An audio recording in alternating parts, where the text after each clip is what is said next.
Happy Friday. I'm CBS 8 meteorologist Vanessa Paz. The heat will be on repeat for another straight day until temperatures start to simmer back a little bit looking ahead to the weekend. It was so hot yesterday. Yesterday, the heat peaked and we broke several records, especially for interior parts of the county, easily breaking the records for spots like Ramona, Campo, as well as Borrego Springs. We hit a high close to 105 in Ramona and Campo yesterday. It was very warm there, and Borrego Springs soared close to 120 yesterday.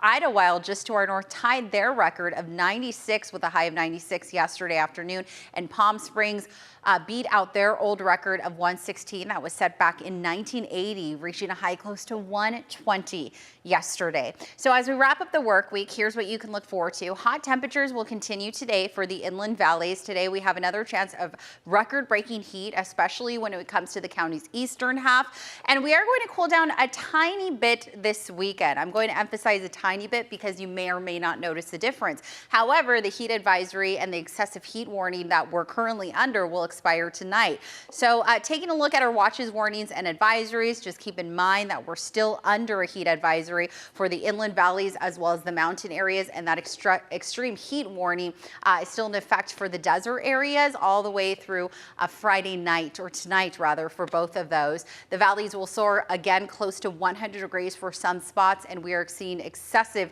highs for spots like Borrego Springs and Ocotillo Wells. They'll range anywhere between 115 and close to 120 degrees. All right, so heat alerts. What does it exactly mean? The heat advisory, just make sure that you're using extreme caution, especially if you're working outside. Take frequent breaks in the shade and make sure that you're staying hydrated. Those susceptible to heat-related illnesses, including kids and those elderly, should limit time outside. And that extreme heat warning that's currently impacting the desert areas, that means that everyone should seek cooling and make sure that they have those adequate cooling systems all the way through tonight. All right, taking a look at today's highs, pretty comparable to yesterday. However, the inland valleys as well as the desert areas will actually see the biggest difference in comparison to yesterday as we wrap up the work week. So daytime highs will be just a few degrees cooler.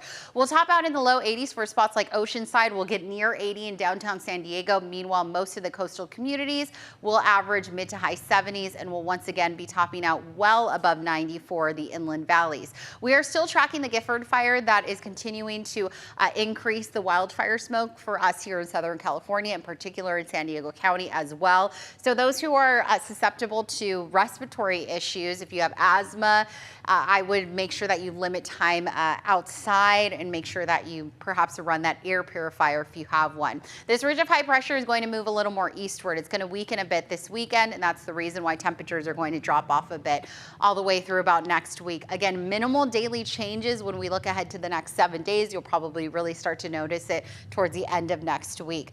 Overnight lows are going to be rather warm. So let's say you're headed towards Petco Park for tonight's game versus the Red Sox.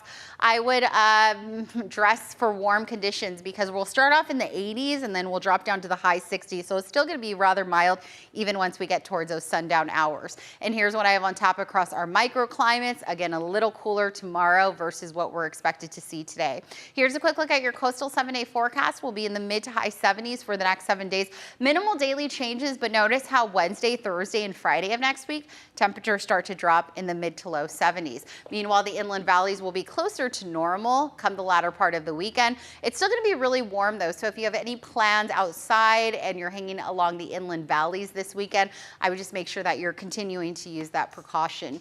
Mountains and desert areas will be topping out in the mid 90s all the way through about Tuesday, and then we're dropping down to the low 90s once we get to Wednesday, Thursday, and Friday. For the desert areas, another weekend of highs between 110 and 115, and then we're closer to that 105 mark by the time we get to the latter part of next week.